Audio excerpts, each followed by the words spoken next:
बिस्मिल्लाहिर्रहमानिर्रहीम। अस्सलामु अलैकुम वरहमतुल्लाहि वबरकातुहू। मस्जिद अक्सा से मुसलमानों की अकीदत व मोहब्बत। आपके बच्चे भले आपसे पूछें या ना पूछें, आप इन्हें ये ज़रूर बताया कीजिए कि हम फ़लस्तीन से इसलिए मोहब्बत करते हैं कि ये फ़लस्तीन अंबिया अलैहिस्सलाम का मस्कन और सरज़मीन रही है। हज़रत इब्राहीम अलैहिस्सलाम ने फ़लस्तीन की तरफ हिजरत फरमाई। अल्लाह तबारक व तआला ने हज़रत लूत अलैहिस्सलाम को इस अज़ाब से निजात दी जो इनकी कौम पर इसी जगह नाजिल हुआ था। हज़रत दाऊद अलैहिस्सलाम ने इसी सरज़मीन पर सकूनत रखी और यहीं अपना एक महराब भी तामीर फरमाया। हज़रत सुलेमान अलैहिस्सलाम इसी मुल्क में बैठकर सारी दुनिया पर हुकूमत फरमाया करते थे। चींटियों का वो मशहूर किस्सा जिसमें एक चींटी ने अपनी बाकी साथियों से कहा था, ए चींटियों, अपने बिलों में घुस जाओ, यहीं इस मुल्क में वाक़े अस्कलान शहर की एक वादी में पेश आया था, जिसका नाम बाद में वादी नमल यानी चींटियों की वादी रख दिया गया था। हज़रत ज़करिया अलैहिस्सलाम का महराब भी इसी शहर में है। हज़रत मूसा अलैहिस्सलाम ने इसी मुल्क के बारे में अपने साथियों से कहा था कि इस मुक़द्दस शहर में दाखिल हो जाओ। उन्होंने इस शहर को मुक़द्दस, इस शहर की शिर्क से पाक होने और अंबिया अलैहिस्सलाम का मस्कन होने की वजह से कहा था। इस शहर में कई मौजज़ात वक़ू पज़ीर हुए हैं, जिनमें एक कुंवारी बीवी हज़रत मरियम के बतन से हज़रत ईसा अलैहिस्सलाम की विलादत मुबारक भी है। हज़रत ईसा अलैहिस्सलाम को जब उनकी कौम ने कत्ल करना चाहा तो अल्लाह तबारक व तआला ने इन्हें इसी शहर से आसमान पर उठा लिया था। क़यामत की अलामत में से एक हज़रत ईसा अलैहिस्सलाम का ज़मीन पर वापसी तशरीफ़ इसी शहर के मुकाम सफ़ेद मीनार के पास होगा। इसी शहर के ही मकाम बाब लुद पर हज़रत ईसा अलैहिस्सलाम मसीह दज्जाल को कत्ल करेंगे। फ़लस्तीन ही अर्ज़ महशर है।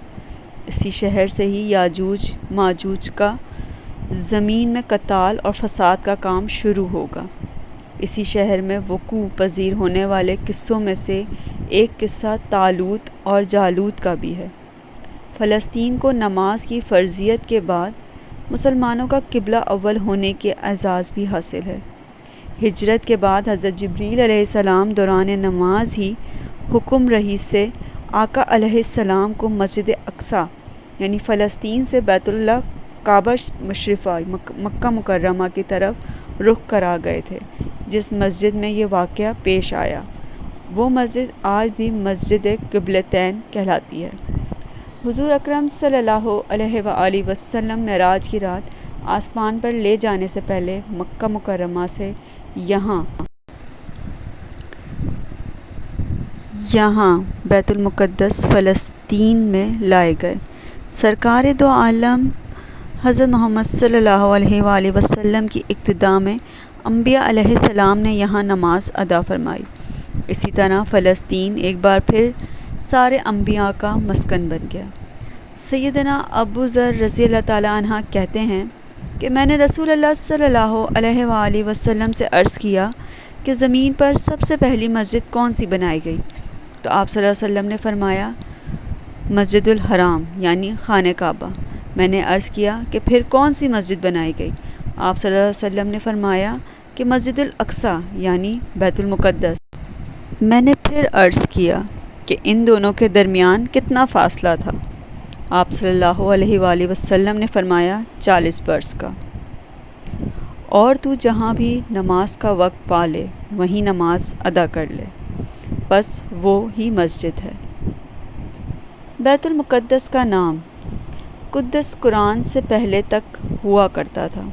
कुरान नाजिल हुआ तो इसका नाम मस्जिद अक्सा रख दिया, जो इसे दूसरे शहरों से मुमताज़ करती है। इस शहर के हुसूल और इसे रोमियों के जबरो इस्तबदार से बचाने के लिए 5,000 سے زیادہ صحابہ کرام رضوان اللہ تعالیٰ اجمعین نے جہاں میں شہادت نوش کیا، اور شہادت کا باب آج تک بند نہیں ہوا۔ سلسلہ ابھی تک چل رہا ہے۔ یہ شہر اسی طرح شہیدوں کا شہر ہے۔ امت محمد حقیقت میں اس مقدس سرزمین کی وارث ہے۔ فلسطین کی عظمت کا اندازہ اس بات سے لگایا جا سکتا ہے، یہاں پر پڑھی جانے والی ہر نماز کا اجر 500 گنا بڑھا کر دیا جاتا ہے۔ میرے ہاتھ اٹھے ہیں تیری سلامتی کی خاطر، تیرا دشمن نہ رہے باقی تجھے فتح کی نوید ہو اقصیٰ۔ آمین یا رب العالمین۔ جزاک اللہ الخیر۔